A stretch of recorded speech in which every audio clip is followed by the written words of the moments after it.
Welcome back to the Meeple Marathon. Today we're going to have a little fun. These here are two expansions for the Disney Villainous game, and Despicable Plots just came out recently. So I'm going to be unboxing this one, but I'm also going to be unboxing Evil Comes Prepared because I picked these up at the same time. This one was on sale, this one was just coming out, and first of all, I'm a huge Disney nut, so this game, just really speaks to me because it's asymmetrical, and the theme just oozes out in each of the characters, and there's a high production value. But also, you can play this game solo. It's not a super competitive way to play Villainous. It certainly doesn't have that take that element that you would find playing against other people, but it's a great way to see and test out all the different characters. So if you are just by yourself one night and really want to get a good Disney themed game in a very quick fashion, this is the way to go. So I'm going to unbox these real quick. There's not a whole lot in them, and then I'll show you how to play Disney Villainous solo. So let's start with the newest one. So this is Despicable Plots. Now this cover here is what Target is calling a Target exclusive game piece. Now I think that's kind of a stretch, calling a box sleeve a game piece, but that's what they're calling it. So what you're going to be getting in this particular box is Gaston from Beauty and the Beast, Lady Tremaine, who is what is she from? She's from Cinderella, right? Yeah, she's the evil stepmother in Cinderella, and the Horned King from the Black Cauldron. Now this particular guy right here is one of the biggest reasons why I wanted to pick up this game, because the Black Cauldron is one of my all-time favorite Disney movies from when I was a child, and my brother-in-law also really loves Gaston, so this is kind of a perfect little box for us. One thing to note about this game, if you are not familiar with Disney Villainous, is that these what appear to be expansions are essentially standalone games. You can play this game. It has everything you need to play this game. It becomes a 2 to 3 player game instead of a 2 to 5, 2 to 6. I think the main box goes up to 5, maybe 5 players, even though it has 6 components. I can't remember. Anyways, if you are on the fence about Disney Villainous and whether it would be a good game for you, these smaller boxes is a great way to get into it. This is similar to the Funko Pop games, where you can get those 2-packs, and those 2-packs actually contain everything you need to play a game, and are much, literally usually half the price of the bigger boxes. So let's take a look at what is inside here. Oh my goodness. It's a very tight box sleeve. Alright. So Disney Villainous Despicable Plots. Here is an instruction manual. The instructions really are not that bad for the game. There's a whole list of components, objectives, and then setup. But what each game comes with is a unique kind of instruction booklet for each character that explains what kind of their unique objective is, how they play, tips for playing, things like that, what all the cards mean. So really, you just kind of need to understand that you move your marker and then what the icons are going to do in those various locations, and you have to move every turn, so you cannot just stay in one spot. And people play these fate cards against you, which end up covering up half of your spots. Sometimes you have to get rid of them. There's other times where you have to have a certain fate card come out, and then you have to move it. For example, Captain Hook in the base game had to have the Peter Pan fate card come out, and then he had to move it, I believe, to the Jolly Roger, and then take it out. Until he did that, he couldn't win the game, which is very unique from everyone else in the base game. So essentially you move your villain, you perform the actions, and then you draw back up to a hand of 4. And that's pretty much it. The rest of these here just go into detail into what each symbol means. And then there's the various types of cards. You have effect cards, ally cards, hero cards are essentially the fate cards, items and conditions. Talks about paying for cards. And here's just a little bit of how to mix the games together. So this is the other one we're going to be taking a look at. Alright, a little bit of reference, frequently asked questions, so not very hard to get into at all. So let's put this aside. Now these little miniatures here are some of the best parts of the game. They have these very unique, they're not really busts, but it's a unique set of artwork for each character. You know, they could have gone with miniatures. They could have gone with busts, like I said, of just the heads. They could have gone with cardboard standees, but they've created these, you know, this is made out of some sort of, it's not soft, but it's not hard plastic really, but unique artistic representations of each villain, and this is easily one of the coolest ones I've seen.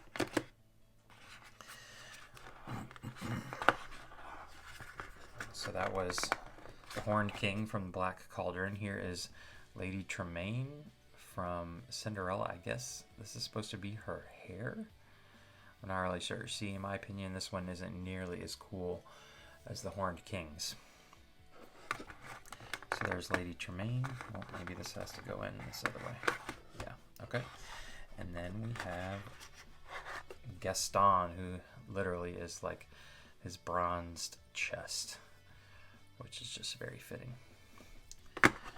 Okay, and so here are the hero boards. Let's take a look at these real quick. Alright, so each hero board is unique. The symbols are all going to mean the same thing, but the symbols and the locations and the effects are all going to be different. So here for Gaston, he's got Belle's house, the tavern, the woods, and Beast's castle, and you can see that his objective, loosely described, is to remove all 8 objectives. So I'm assuming that his objectives are going to go into these spots here.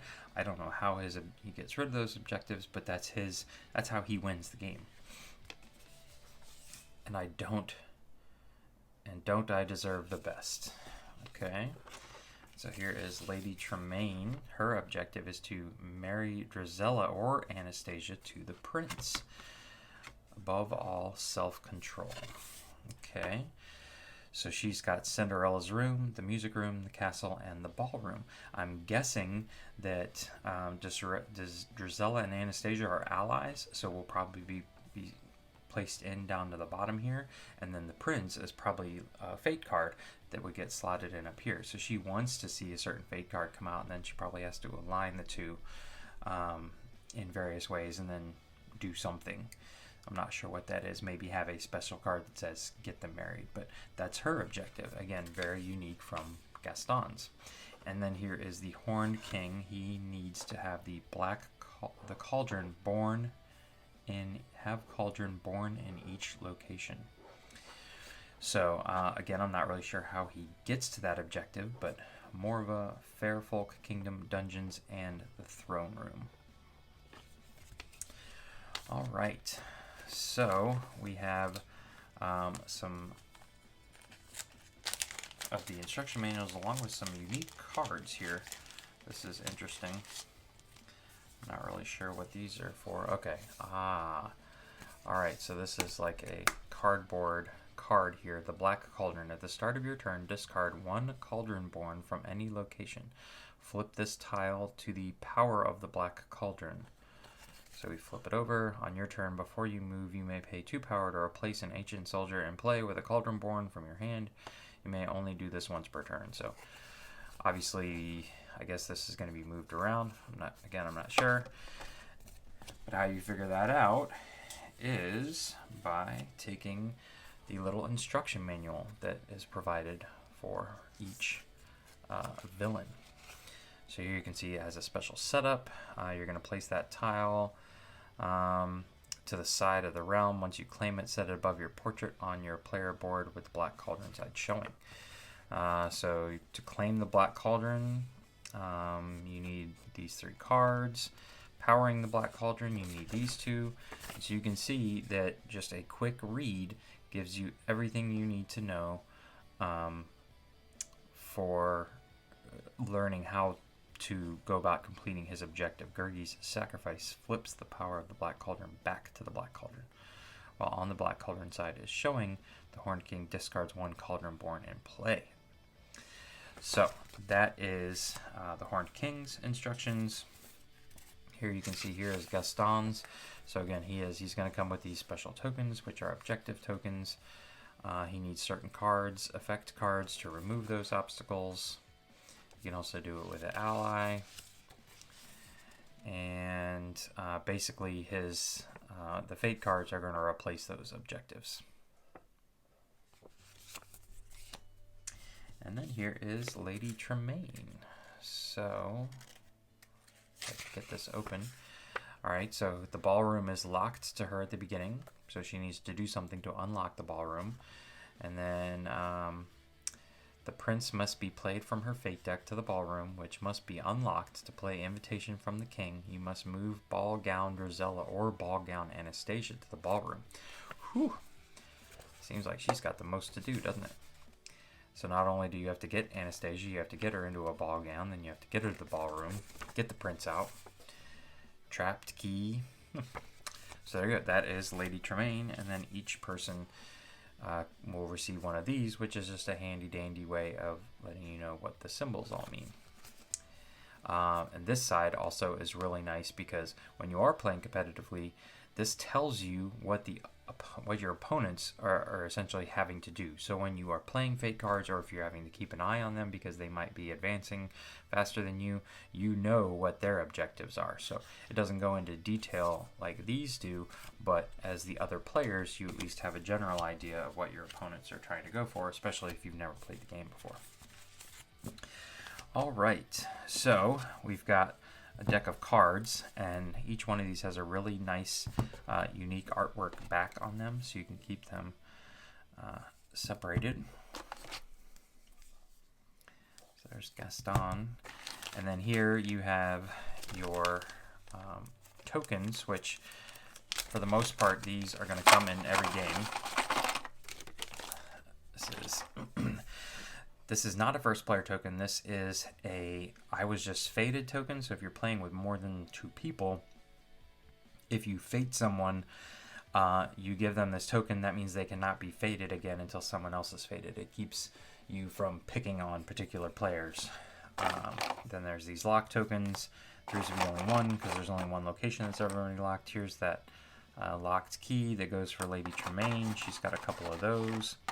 And then there are Gaston's objective tokens there. So let's just take a super quick look. I'm not going to go into great detail with all these cards, but just to give you a general idea of what the cards all look like as you're playing with them.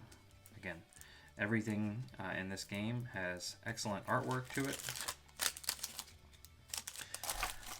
The entire game in general is just kind of a Disney collector's dream. So here you go. All of these white cards here, you can see they have the matching deck, but they're white. So these go in a separate pile. These are what you're drawing from and playing and activating, and these are what opposing players are going to draw from when they take a fate action against you. They're going to draw, I believe, 2, and then choose which one they want and play it down against you.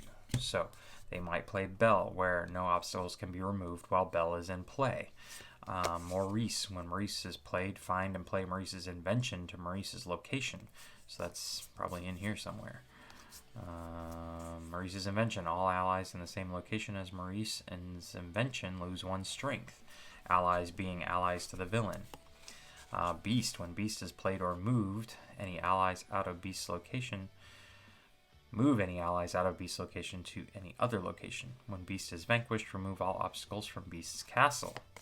Lumiere, when Lumiere is played, you may move a hero to a new location. So these are all the characters that we traditionally think of as the good guys, but this is actually what you don't want to see in this game. So this one simply would say replace 1 obstacle. Replace all obstacles in a single location. Replace one obstacle in each location. Replace 2 obstacles.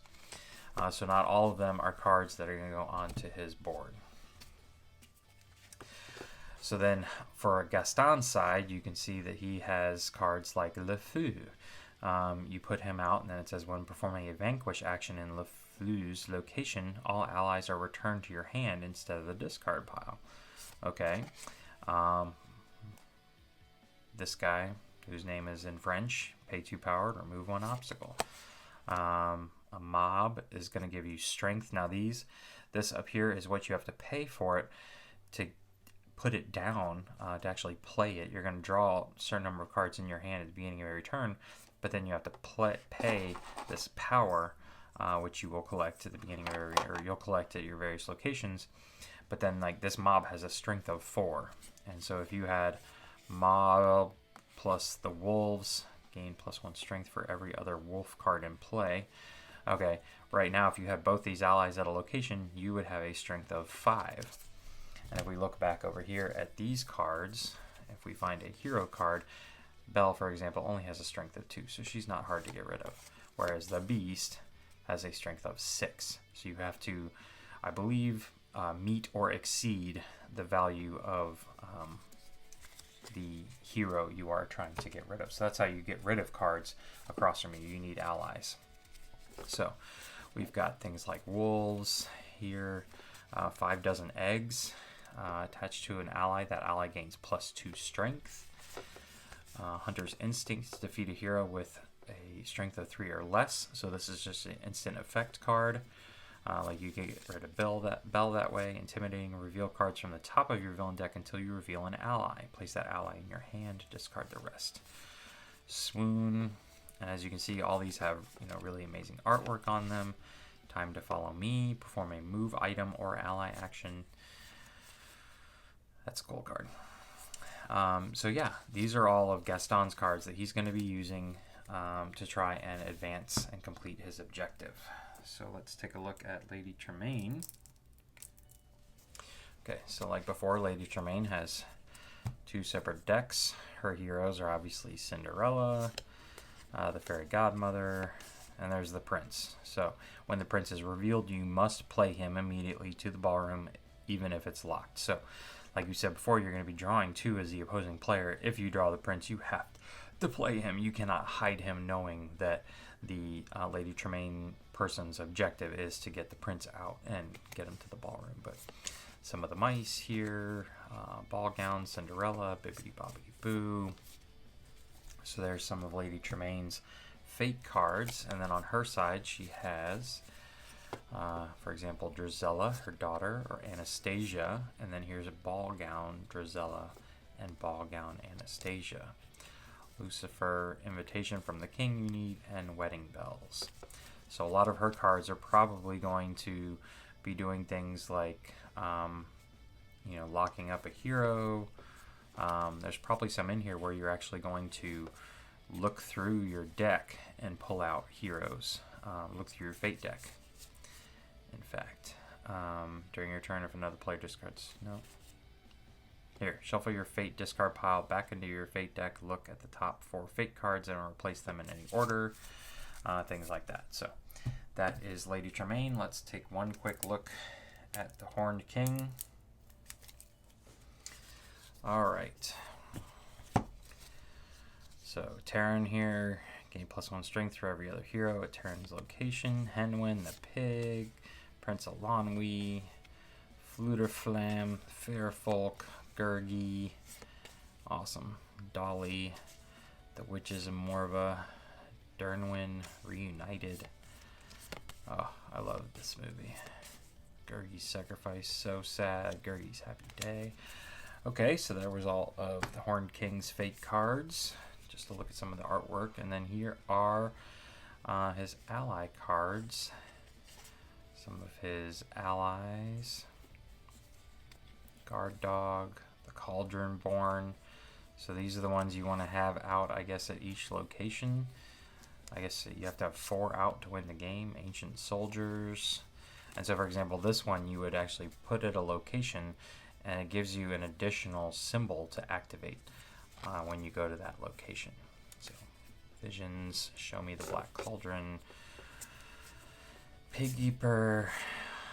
Okay, so there is the Horned King. Alright, so that is everything for the Despicable Plots expansion for Disney Villainous.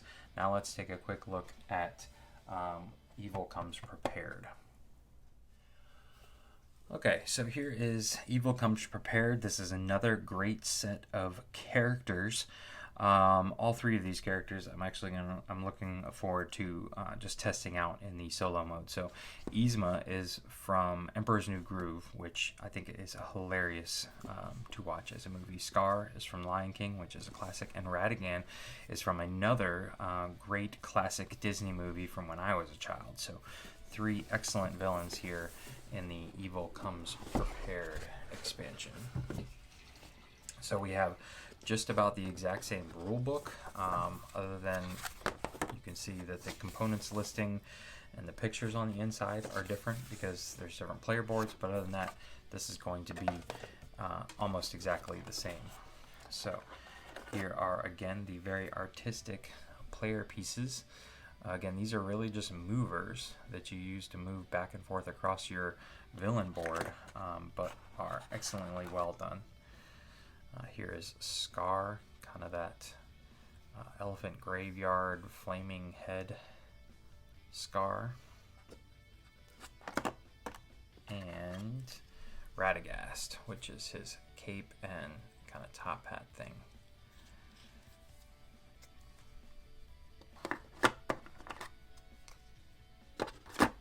Okay, so let's take a look at the player boards real quick. Alright, Scar, long live the king. Classic line. Scar's objective is to start your turn with at least 15 strength in the succession pile. So he can go to Pride Rock, the Savannah, the Elephant Graveyard, and the Gorge.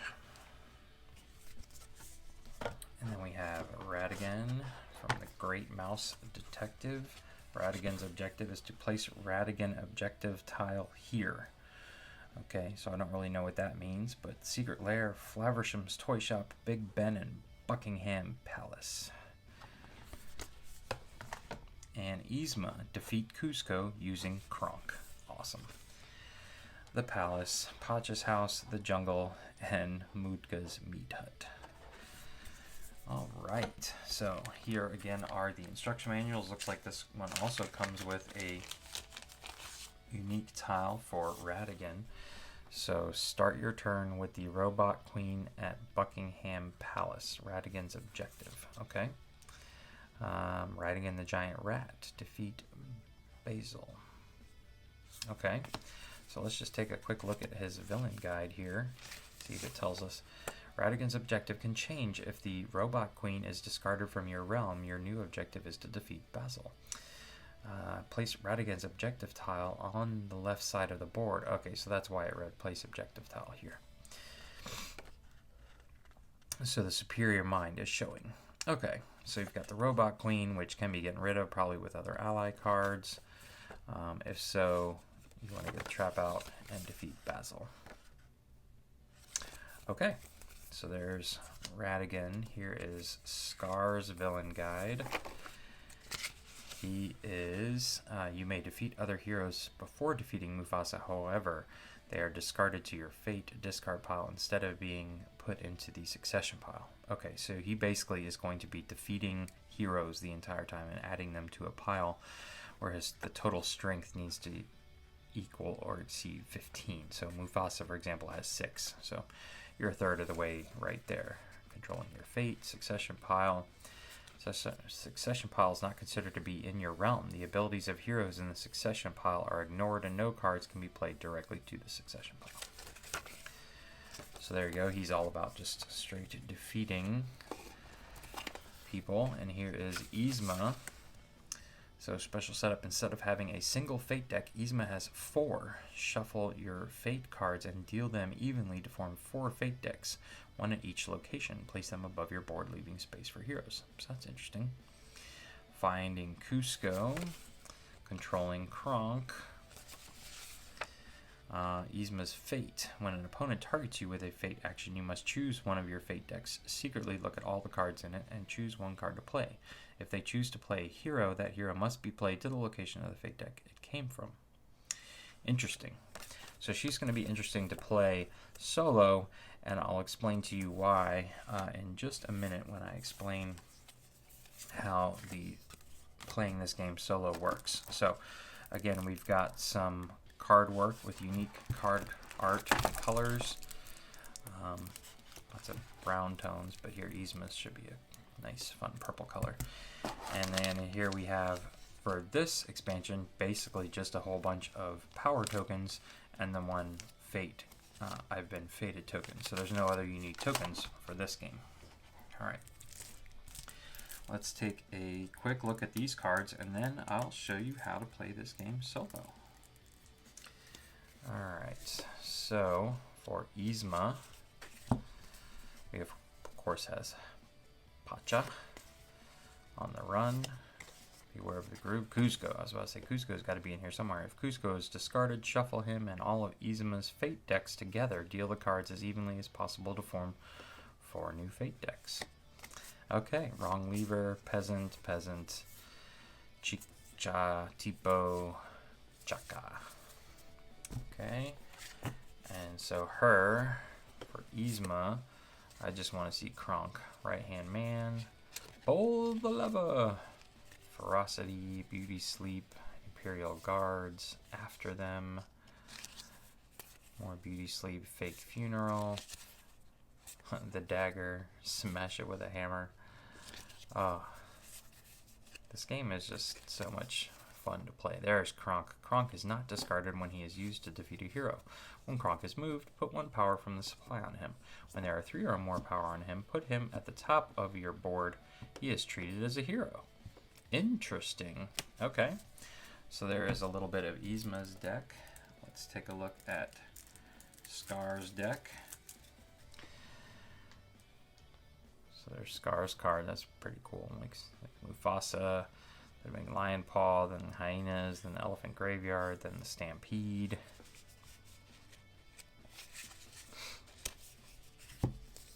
Alright, so obviously we have Simba, Timon, Zazu, Hakuna Matata, the Prophecy, Pumbaa. Look, this one gives +3 to the hero's strength.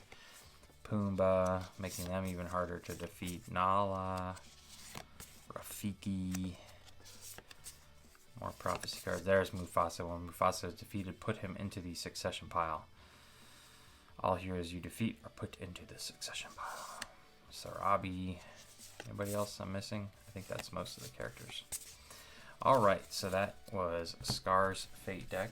And then Scar has got Injustice, Long Live the King, Whisper, Hungry Hyenas, Be Prepared, Banzai. Where's Shenzi? Banzai, Shenzi, and what's the third one's name? Bob or something like that. There's got to be more in here. There's got to be at least the 3 main hyenas. There's Shenzi, the hyena, Whoopi Goldberg, and Ed. That's what his name is, Ed, the hyena. Alright, so there's a brief look at the cards for Scar, and now I just need to figure out how to get this one open. Alright, so here is Radigan's deck. Alright, Queen's Guard, Toby, Flaversham, Call for Help, Sabotage. Gotta have Basil in here somewhere. Miss Judson, Dawson, Makeshift Balloon. Alright, where's Basil? Is he gonna be the very top one? There he is. Basil and the Mouse Queen. Alright, and then last but not least, Devious, Ruffians, Only bad guy I remember in this one is the bat. The big bat. That's like a hobo with a peg leg. Marvelous trap. The airship. Fidget. There we go. Robot queen. Greatest criminal mind. Capture. Okay. Alright, so that is basically everything that is in these two expansions. Again, these are standalone expansions. You can purchase them one at a time. Last I checked, this standalone expansion was roughly about $16 on Amazon. So very cheap way to get an excellent 2 to 3 player game in. So let's put all this away and let me show you how to play this game solo. Okay, so I have gone ahead and set up a game with the Horned King here from the Black Cauldron. Now, the only two things you need that are not included in the box to play solo is a D10 and a D20. The D10 is the most important one. There's probably a way you could figure this out without if you didn't have a D10. The D20 is simply to count down the rounds. You have 20 rounds to complete the game, and they go by very fast because you're the only one completing a round. So this is essentially just a round tracker. You could track this any other way. I just happen to have a D20, so I'll set that off to, let's just stick it up there so everybody can help me keep track here. All right, so the solo variant that we're going to be using today, there might be more than one, but this is the solo variant by Matt Lauder, BGG user. He actually has several solo variants for various games on BGG, so I'll put a link to his entire page of solo variants where you can find this one, obviously, but this is very simple. Essentially, you simply, at the end of your turn, you're going to roll the 10-sided die. On a 1 through 4, you're going to get fated. That simply means you draw the top 2 cards of the fate deck, and you choose whichever one is worst for you. If, for example, we were playing Lady Tremaine and the Prince came out, obviously we would put the Prince out. But other than that, we're going to choose the one that hurts us the most. So there is some discretion in this game. Obviously, this is just for fun. So, you make it as difficult as you want. If you happen to be on one of these spots that has a fate cloud on it, which normally would mean you could fate other people, this actually reduces your chance from 40% down to 20%. So only on a 1 and a 2 do you get hit by a fate card. So, and then essentially you spin down the 20-sided die and take your turn. He just kind of talks about conditions here. Then he talks about how if for some reason you have not been fated within your first 5 turns of the game, automatically fate yourself. And if you know you're going to win on the very next turn, you have the cards in hand, you know you can get it done, your chance of rolling a fate jumps to 1 in 5. So 50% chance. So here it says there's a way to do it if you have a D6.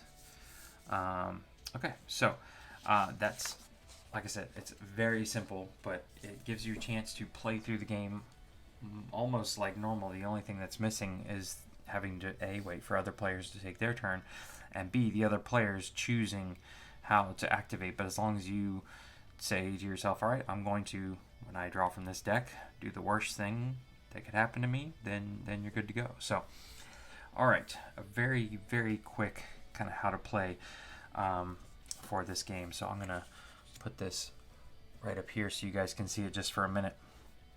The various locations on these boards here, remember I have to move to a location, and I have to move every time. I cannot stay in the same location. And then I get to do all of the actions on that location. But if a hero is covering up one of those spots, I only get the bottom 2. So for example, this one is gain 3 power. I need 3 power. I don't get any to start with because I'm the first player.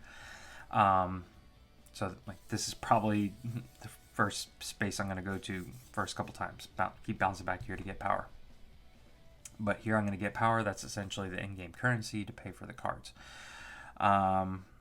And here you can, let's see, let's just go through them in order. Here is a play card, so I actually have to be on this space to play a card down, one of my ally or item cards or effect cards or things like that. I can't just do it from any space, but actually almost every single one of these spaces has a play card, whereas Fairy Folk Kingdom you can see has 2. So I actually play 2 cards if I'm at this location. This one is very important. This is a vanquish one, so I have to actually go to this spot, or you can see this spot, in order to defeat a hero. I can't just send one of my allies against a hero anytime. I have to go to one of these 2 locations. Like we already talked about fate. Normally I would go here and I would get to draw a fate card against an opponent. This is move an item or an ally. So that would be cards down here. If I needed to move them around or line them up with a hero, I could do that. There is... Actually, I don't appear to have any that move heroes. I don't, which is interesting. So you can see here that move a hero is this one. So I guess they figure I don't need that one. And then there's discard cards. So if you only draw up to 4 cards at the end of your turn. So if you have a whole bunch of stuff in your hand that you don't want and you want to mill through your deck, you would go over here and you can discard as many cards as you want out of your hand so you can draw more at the end.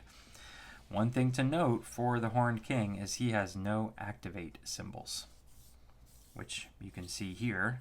They're not present on any of these locations. So let me just see what my first 4 cards are.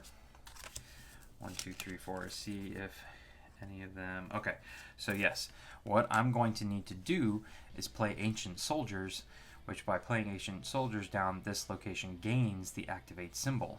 So I'll actually be slotting this card in here, and then when I go here I can do all of these actions plus activate, because that's what it's going to take to activate. When I do an activate symbol, I can look at all my cards. Obviously I would be looking at this one once I found the cauldron. To flip this over to the power of the cauldron, then I can start turning these ancient soldiers into the Cauldron Born, which I happen to have in my starting hand as well. So right now this card isn't doing me any good. I need a lot of other cards before I can even start playing out the Cauldron Born. So that's pretty much how the Horned King works. He needs to find and claim the Black Cauldron. So right now this is off the board. I don't have it yet, so I need to find it and claim it. Then I need to power it up. I do that by activating it.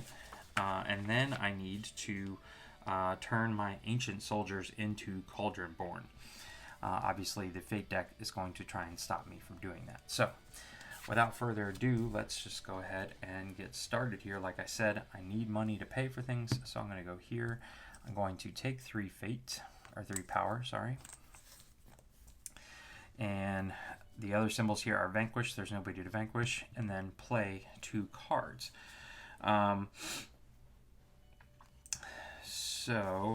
When used in a vanquish action, do not discard Creeper. Instead, move him to the Horned King's location. Okay, so I am going to go ahead and play Creeper. So this is playing a card. I have to pay 2 power. So I'm going to pay that out. And I can put him anywhere.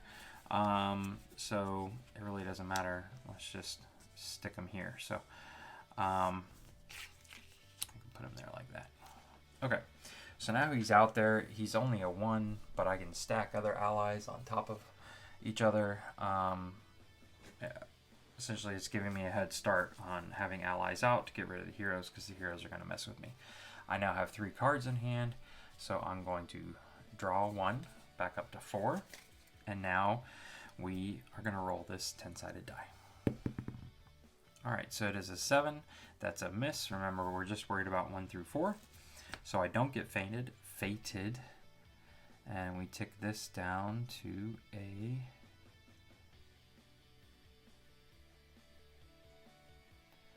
Where's the 19? There it is. Okay, 19. Alright, and then I get to take another turn. Like I said, this game is going to go by super fast. So I'm going to go here. I'm going to get myself 2 more power. I can play a card and move a card. I don't really need to. Let's see. I have this card in my hand right now. Only moments away from victory. During their turn, if another player plays an item, you may play only moments away from victory. Play an item from your hand for 0 cost. Which, you know, is nice, but this essentially does not help me. So I may actually get rid of that. That's not until like an end game card. But again, I cannot discard at this location. I have to be over here to be able to discard. So, all right, what I'm actually going to do is play a card. I'm going to spend 3 power, and I'm going to go ahead and start getting my ancient soldiers out. So, ideally, I want to have one at every location, because then once I get a Cauldron Born at every location, then I win the game. All right, so I'm going to draw back up to 4. And I basically have all the cards I need for the end of the game. And 10, so no fate. We tick this down to 18, and we go again. So, like I said, I do want to discard some cards, so I'll take a single power here. And, like I said, I don't need this one, and I really don't need these. These guys don't do me any good until I've got through the Cauldron. So, these will simply go in a discard pile. I gained my 1. I don't have enough to pay for a card. I am in a faded symbol, so I basically just get to draw 3 cards. And we roll again. Whoa! And we got a 6. So again, still haven't been faded. So there you go. All right. So let's see here. Alright, so this is a great card to hold on to, but I have to find the Black Cauldron first. This actually allows me to flip it without having to go to an area to activate it, but I may even hold on to this card otherwise. Okay, so let's go back here, just building up my pool of money, and then I'm going to play a card. So I'm going to pay 1 here to draw 3 cards. So we've got you now. Okay, find and play Henwin. I think find and play Henwin can get me the Cauldron. A Cauldron Born and Horned King's Henchman. Okay, so I now have more. I just discard this because I'm done with it. I now have way more than 4 cards in my hand. So this is another way that you can discard unwanted cards, is by having more cards in your hand, because you have to discard down to 4 at the end of your turn. So let's go ahead and play this one, because I can play 2 cards because of this location here. So pay 2 power to find and play Henwin. So Henwin, so I'm going to look through here.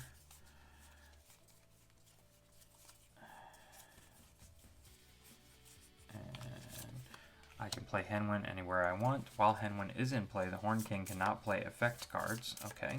When Henwin is vanquished, the Horned King claims the Black Cauldron. So, there you go. Perfect. All right. So that's essentially all I can do on my turn. I've got more cards than I need, so we'll discard this one. 1, 2, 3, 4. Okay. All right. Let's roll this up. And wait, this is not a D10. It's a D12. Okay, this is, no, that's a D12 too. This is a D10. Here we go. Okay. I know I had a whole bunch of them. So I've been cheating, ladies and gentlemen. I'm sorry. But that's an 8, so still haven't been faded yet. I guess we could go ahead and roll it one more time since we've been cheating, just to see what happens. Okay, so I'll go ahead and do a fate card. This will be a good example of what happens when you get faded. So you draw the top 2 cards. We're going to look at both of them. Shuffle all discarded fate cards back into the Horned King's fate deck. So that one pretty much is no good. And this one is Dernwin. When Dernwin is played, attach it to a hero, which is Henwin. When performing a vanquish action against the hero, at least 2 allies must be used. Okay, so this obviously is the worst one. So we're going to give Henwin +2. She's now at 4. And we have to use at least 2 allies, which we're probably going to have to do anyways because Creeper is only a 1. All right, so we already rotated that down. let's go ahead and play something. So I used to be able to go here and play a card, but now these two spots are covered up. And I want to be able to play a card. I also need some money to do so, so I have to go here. So I'm going to get one. And again, you can do these in any order. So obviously I can claim my power as the first thing I do. So then I have the power in order to play a card, which I'm going to pay my 2 power to play the Horned King's Henchman. So now we're at 4. Let's see. So yeah, I'm going to hold on to all these cards. I don't want to discard anything. So now I have what it takes to vanquish. Let me just double check and make sure that vanquishing can be equal.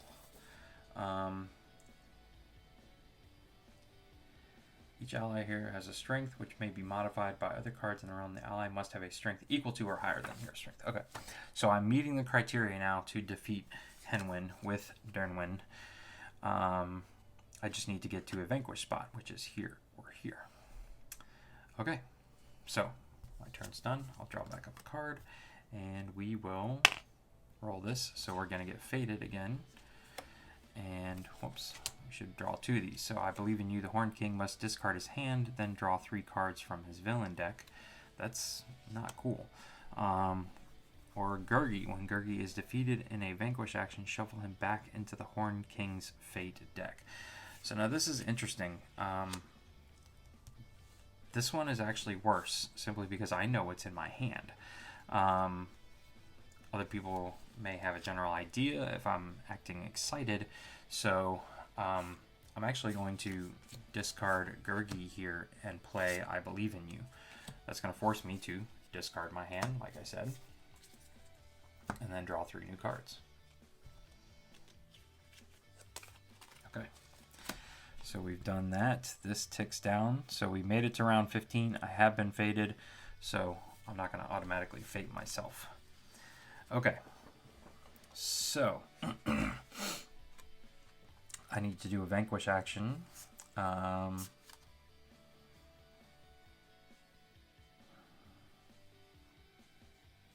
this one's interesting. Either shuffle your villain discard pile back into your deck or pay 3 additional power. So you'd have to pay 1 to even play this, to discard Dernwin and claim the Black Cauldron. But it's going to be a whole lot cheaper to go here, claim 3 power, and then use a vanquish action right here using these 2 allies against Henwin. So once Henwin is defeated, all this goes. I have 2 allies. I get to claim the Black Cauldron. So I now get to stick that above my... actually, it says to put it right there. Okay. So normally when you use an ally to defeat someone, they get vanquished themselves. But it says Creeper here. When used in a vanquish action, do not discard him. Instead, move him to the Horned King's location. So he simply gets moved here, and we have to discard those guys. All right. And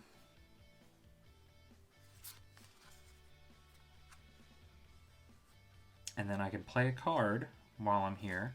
So I'm going to go ahead and play this one, which is free. Flip the Black Cauldron to the power of the Black Cauldron. So this is just advancing my objective here. Actually, I had this card in my hand. I had to discard it, but I drew into it again. All right, so that's going to end my turn. I get to draw back up to 4 this time, and now we have to roll for fate again. So 5 is not going to do it, so we tick this down to 14. There we go. All right, and we get to continue.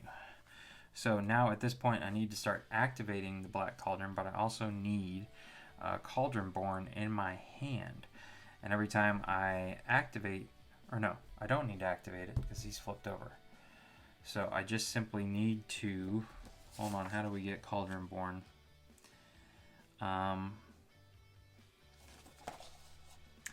You need Ancient Soldiers. With power of the Black Cauldron revealed, you can now replace Ancient Soldiers with Cauldron Born. On your turn, before you move to a new location, you may pay 2 power and discard an Ancient Soldier from your realm to place a Cauldron Born from your hand to any location. Okay, so I don't have, unfortunately, any. Gain power equal to the number of heroes in your realm. Alright, so those are pointless. I don't need that anymore. I don't need that anymore. Okay. So what I'm actually going to do, since I need different cards here, I'm going to start milling through my deck. I'm going to go here. I'm going to claim 1. I'm going to actually discard all of these cards because we already played this one. We don't need this one anymore. Once we have Black Cauldron, we can't lose it. And Visions here, there's no heroes out. So I'm not in dire need of power at the moment. So I'm going to discard all of those, but that's essentially my turn. I get 4 new cards, though. 1, 2, 3, 4. All right. Do I get faded? That is 10, so that does not count. And we're down to 13. Okay. So, let's see here.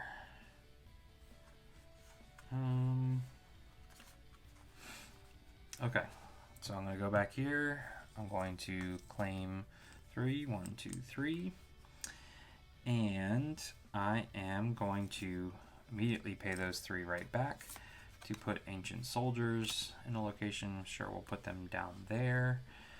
I'm also going to pay 2 to play my second card because I'm here at this location to get another Henchman card out. So Creeper and the Henchman can take care of anybody that comes out now. Alright, so I am done. 1, 2. Am I going to get faded? That's 8. Nope. Alright, so down to 12. So like I said, this is not super competitive. This is not super intense. This is really just for fun and a way for you to kind of discover what it's like to play through these particular villains. So let's see here. Before I move, so I finally have a Cauldron Born.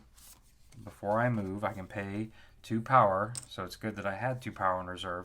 I take my Cauldron Born and I replace an Ancient Soldier. So there you go. All right. Okay, now I can move. So where do I want to move to? I guess let's go here so I can get 2 power. And then I'm going to play a card. I'm going to play this one where I actually get to gain, I have to pay 1, but then I'm going to gain 3 in return. I could have used this to claim the Black Cauldron, but since I already have it, I don't need this card anymore. All right, so we are a quarter of the way to victory. Get to draw 2 more cards here. All right, perfect. They're both what I need. Let's roll this out. 4, so I am being faded here. Normally I would get to reduce it, but I cheated a little bit earlier, so I'm not going to play. Go ahead and take the fate this turn. So, all right, Reunited. Search the Horn King's fate discard pile and play a hero from it, or Gargi Sacrifice. If the power of the Black Cauldron is face up, flip it over. Okay, so this obviously is the worst of the 2. This is probably one of the most powerful fate cards in the Horn King's fate deck. So this is going to force me to flip this back over. Now, at the start of your turn, I have to discard a Cauldron Born from any location. So I'm actually going backwards now until I can get that flipped back over.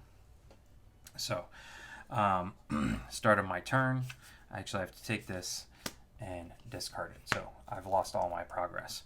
So obviously, I want to get that flipped back over. So, start of my turn, I am going to go here. Luckily, I have an Ancient Soldier out. So the first thing I'm going to do is activate that, get that freaking thing flipped back over. Now, I can claim 1. And I will then, I'm at a space where I can play a card. So I'm going to pay 3 to get Ancient Soldiers back out there. I will also discard this card because I don't need it. Actually, I'm also going to discard this card. I have some people out here, so I'm not too concerned about it. All right, so I'm done. I get to draw back up to 4. Okay, and we'll roll for fate. Did I tick this down? I think I missed this, so I think this should be at 11, and then now we're going to be at 10. All right, no fate, so we're good to go. All right, next turn.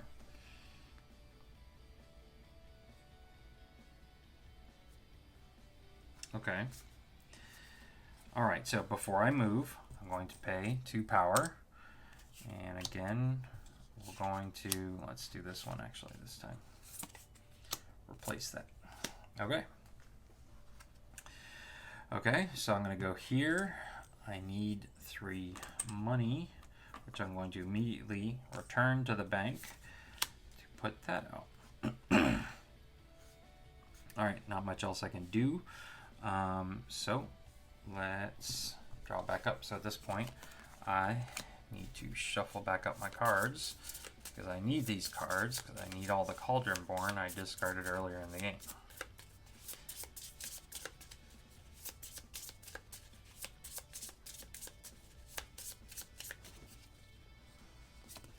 All right. So, do I get faded? Nope. So this is down to 9. So you can also see that, you know, having these fake cards come out is not necessarily what's going to get me. I could, you know, get hit by simply running out of time here. All right. Now, I have a Cauldron Born in my hand, but I don't have 2 power to get there. So, let's go here. I'm going to claim 2. And then I'm going to play a card by spending 1 to gain 3 back. 1, 2, 3. And that's it. But now I have enough to pay for the second time. So let's draw a card and roll. That's a 10, so that's not it. And we're down to 8. All right, so before my turn starts, I will pay 2 power. And I will say switch this one out. Okay. All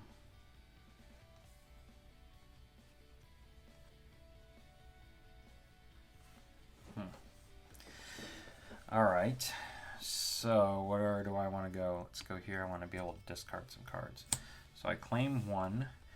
I want to discard this one because I feel like that's not as useful. I also have 2 of these allies here. I don't feel like I need 2, so that leaves me with 1 card left in hand. Did I not draw back up? Oh no, I did the Cauldron Born. That's how I lost a card. Okay. I don't want to play these in case because I want to make sure I have at least 2 power, so I'm going to end my turn. Boom. We did get a Cauldron Born. Boom, boom. And 2 other cards we don't need. All right. Do I get faded? Nope. All right. Down to 7. As you can see, once you get used to playing, these games go by super fast. All right. So before we go anywhere, I'm going to pay 2 power to play this card. Now, if for some reason this gets flipped back over, I'm kind of screwed at this point because I don't have one of these guys out to flip it back. So, let's see. I do have that. I need to move. So I guess I'll go here, get some funds. Okay. And just to be sure, I will go ahead and pay 2 to get these guys out. These guys are just going to stack with all the rest of these guys. So now anybody that might come out during a fate action, I should be able to take care of. So draw 2 more cards. All right. And we roll this. Nope. 5. Still not doing it. So 6. All right, let's see here. All right, so I don't have any Cauldron Born. I need to discard some cards. Let's go here. I'll claim 1. I'll actually use that one to play this one card to draw 3. 1, 2, 3. Okay, and then I will discard. I don't need visions. I don't need that one. I don't really need guard dog or another visions card. So I'm going to discard all of those and be done with my turn. Yeah, I need some money. So boom and boom. Okay. Let's roll this up. It's 10. Nope. So getting down to the wire here. All right. I need some cash. So we'll come here. We'll gain 3. And I will immediately pay those right back to pay this down. Okay. I just need a Cauldron Born now. I've got the money, so I don't want to do anything else. So I will draw back up 1. We roll this, and I am getting faded now. Okay, so let's do this before I forget about it. 1 and 2. The Horn King must discard his hand, then draw 3 cards from his villain deck, or search the Horn King's Fate discard pile and play a hero from it. Okay, so only do this once per turn. Okay, so you know this would actually help me right now, knowing that I don't have a Cauldron Born in my hand, knowing that I need to mill through my deck. Being able to draw 3 new cards would only be helping. So I'm going to search the Fate discard pile and play a hero from it, which there aren't many actually. It's just Gurgi and or Henwin. And Henwin's got the higher strength. Gurgi, yeah. So now I would get to decide where's the worst place to place him. That's probably here, but I also know that's where the allies are. What else do I need? I can't cover up the discard action. So nothing else really hurts me. I guess playing him here, it's going to take me 2 turns to get back rid of him. I don't really know where else I would play Henwin if I were going up against me here. Yeah, because I would know, oh, he probably wants to discard cards, but I can't cover that up. So, oh, I'm covering it up here. So that's probably the best action to cover up. All right. We took that down already, so now it's my turn. All right, so we've got exactly what we need. We just need to mill through our deck. So I am only going to hold on to this one just in case. You never know what trickery they might get. And I'm going to draw 3 new cards. 1, 2, 3. There's got to be a Cauldron Born here somewhere, and there is. So at this point, I am 1 turn away from winning the game. So my chances of being faded have become, I should get 1 power from being here, 50%. All right, so 5. I am getting faded now. Again, technically I could reduce my thing right there, but I'm not going to play by that rule. All right, Dolly. When Dolly is played, you may move each hero in the Horned King's realm to any other location, or Tarn. Gain +1 strength for every other hero at Tarn's location. Again, you know, I guess this would be the most effective, but yeah, it really doesn't matter where I play here. The big nasty card has already come out that could really hurt me, so we'll just put that out. We're going to tick this down to 3, even though it's pointless, but just for effect there, because before my turn starts, I'm going to pay 2 power, swap out my ancient soldiers with a Cauldron Born, and have Cauldron Born in each location. I believe I have now won the game. I don't think I have to make it to the end of my round.